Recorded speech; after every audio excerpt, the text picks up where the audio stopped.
नमस्कार, मी आयशाज मराठी रेसिपीमध्ये तुम्हा सर्वांचं अगदी मनापासून स्वागत करते। बाजारात अगदी जसा मिळतो तसा चाट रगडा पॅटीस आपण बनवणार आहोत। चाटचा प्रकार आहे आणि हा रगडा पॅटीस कसा बनवायचा याची संपूर्ण रेसिपी मी यामध्ये शेअर केली आहे। अगदी टेस्टी आणि अतिशय चविष्ट बनण्यासाठी काही टिप्स सांगितल्या आहेत, त्यासाठी हा व्हिडिओ संपूर्ण बघा आणि घरच्या घरी रगडा पॅटीस कसं बनवायचं हे आज आपण बघूया।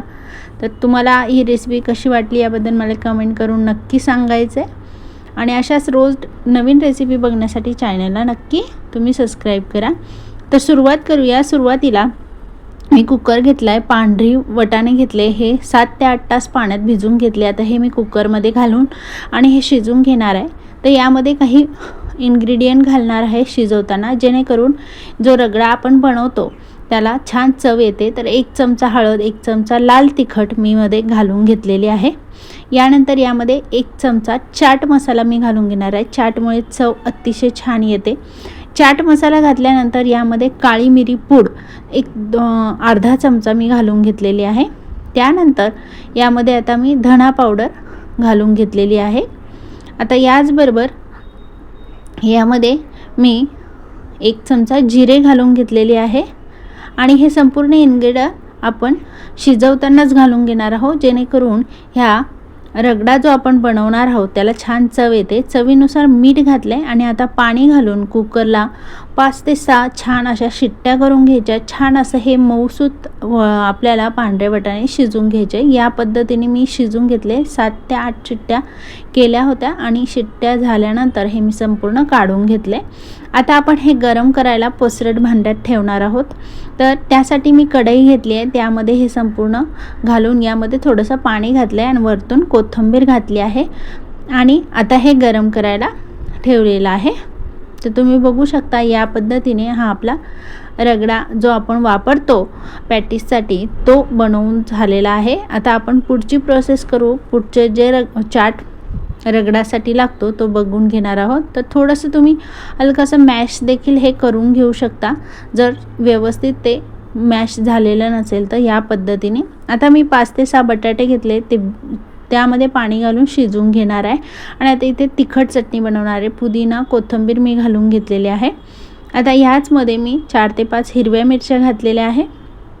पुदिना आणि कोथिंबीर, हिरव्या मिरच्या यामध्येच आता मी बाकीचे इन्ग्रेडियंट घालून छान अशी ही तिखट चटणी बनवून घेणार आहे। तर तुम्ही बघू शकता यामध्ये पुदिना मी फ्रेश धुवून घातला आहे, कोथिंबीर घातली, हिरव्या मिरच्या घातल्या आणि यानंतर यामध्ये आल्याचे 4 ते 5 तुकडे घातलेत। यामध्येच धना पावडर मी घालून घेतलेली आहे, 1 चमचा साधारणतः धना पावडर घातली आहे। त्याचबरोबर यामध्ये 1 चमचा चाट मसाला मी घालून घेतलेला आहे। तर चाट मसाला घातल्यानंतर मी अख्खे धणे देखील घातले आहे। धना पावडर घातलेलं असताना धणे देखील घालायचे, त्यामुळे चव अतिशय छान येते। आणि त्याचबरोबर यामध्ये थोडंसं पाणी घालून घ्यायचं आहे आणि हे आता मिक्सरला छान अशी पेस्ट करून घ्यायची। चवीनुसार मीठ घालून घ्यायचं आहे। मीठ घातल्यानंतर आता मी हे मिक्सरला छान फिरवून घेणार आहे। तर आपल्याला हे तिखट पाणी बनवून झाल्यानंतर या पद्धतीने गाळून घ्यायचं आहे। तर हे जे चाटसाठी लागणारं तिखट पाणी मी बनवून घेतलेलं आहे, जे पाणीपुरीला देखील आपण हे वापरू शकतो। तर या पद्धतीने ही तिखट पाणी बनवून घेतले। तर हे संपूर्ण गाळून घ्यायचं आहे, संपूर्ण अर्क त्याचा काढून त्याचं अर्क काढून घेणार आहोत आपण। पाण्याने स्वच्छ घालून हे गाळून घेतले। आता इथे त्यामध्ये थोडीशी बुंदी घालून हे फ्रीजमध्ये थंड असं ठेवलं आहे। यानंतर बटाटे शिजवून घेतले। आता बटाट्याच्या भाजीला करून घ्यायची आहे। तर तेल घातलं आहे, थोडीशी हिरवी मिरचीची पेस्ट, हळद आणि जिरे घातले आणि बटाटे शिजून जे घेतले होते त्याचे साल काढून मॅश करून घेतले। चवीनुसार मीठ घालायचं आहे आणि अगदी घट्टसर अशी ही पॅटीससाठी आपल्याला भाजी बनवायची। त्याचबरोबर यामध्ये चाट मसाला घातला आहे, कोथिंबीर घातली आहे आणि आता ही या पद्धतीने हे बटाट्याची छान अशी पूर्ण व्यवस्थित मऊसूत शिजून घेतलेल्या बटाट्याची भाजी बनवून घ्यायची आणि आता याला गोलाकार असे आकार देऊन हे पॅटीस भाजून घ्यायचे। तर त्यासाठी मी तवा घेतला आहे, तव्याला छान असं तेलाने ग्रीस करून घेतलं आहे। गोलाकार असे हे बटाट्याचे पॅटीस मी बनवून घेणार आहे आणि हे थोडेसे हलकेसे ब्राऊन होईपर्यंत छान असे आपल्याला भाजून घ्यायचे। तर हे बटाट्याचे पॅटीस आपल्याला या पद्धतीने बनवायचे। पाणी संपूर्ण आटून जाईल आणि पाणी राहणार नाही असं हे बटाटे सुक्क होईपर्यंत शिजवून घ्यायचं, म्हणजे की हे पॅटीस बनवायला सोपे पडतात आणि छान प्रकारे आकार देता येतो. तर या पद्धतीने आता हे आपल्याला तेल घालून घेतल्यानंतर छान असे हे भाजून घ्यायचेत हलकेसे. तर तुम्ही बघू शकता या पद्धतीने हे संपूर्ण मी भाजून घेत आहे.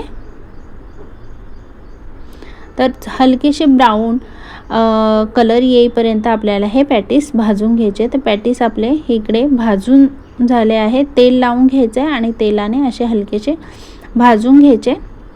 आता हे भाजून झाल्यानंतर आपण ह्याची प्रोसेस करणार आहोत. तर ते भाजलेले जे काही पॅटीस आहे ते आपण घेतले आहे, एका प्लेटमध्ये घ्यायचा आहे आणि तो जो मोठा पॅटीस आहे बटाट्याचा तो यामध्ये आपण टाकणार आहोत.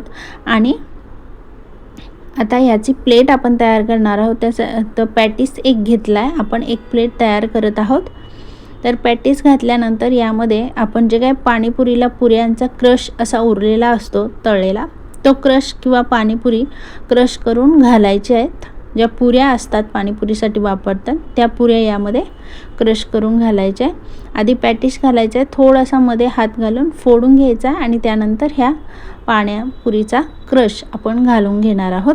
तर तुम्ही बघू शकता या पद्धतीने असा हा घालून घ्यायचा आहे. यानंतर यामध्ये आपण बाकी इन्ग्रेडियंट म्हणजे रगडा जो बनवून घेतला होता तो घालून घेणार आहोत. तो रगडा यामध्ये घालायचा आहे. मग हे ब्राऊन चणे मी शिजवून घेतले होते हळद आणि मीठ घालून, ते देखील घालायचे आहे. त्यानंतर यामध्येच आता मी पुन्हा थोडासा क्रश करून पुरी घालणार आहे. जी पाणीपुरीसाठी आपण वापरतो ती पुरी घालणार आहे. ती घातल्यानंतर यामध्ये आता आपण बुंदी घालणार आहोत. जी खारी बुंदी जी भेटते मार्केटमध्ये ती घातली आहे मी. ती घातल्यानंतर यामध्ये आता आपण बाकी पुढचे इन्ग्रेडियंट घालणार आहोत.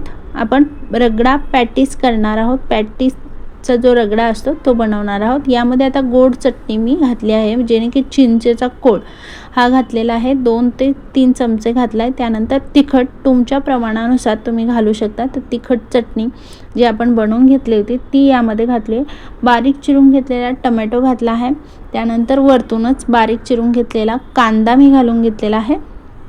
तर तिखट तुम्ही तुमच्या आवडीनुसार करू शकता. नंतर यावरती कोथिंबीर थोडीशी घालायची आणि त्यानंतर यावरतीच आता बारीक शेव घालून घ्यायची.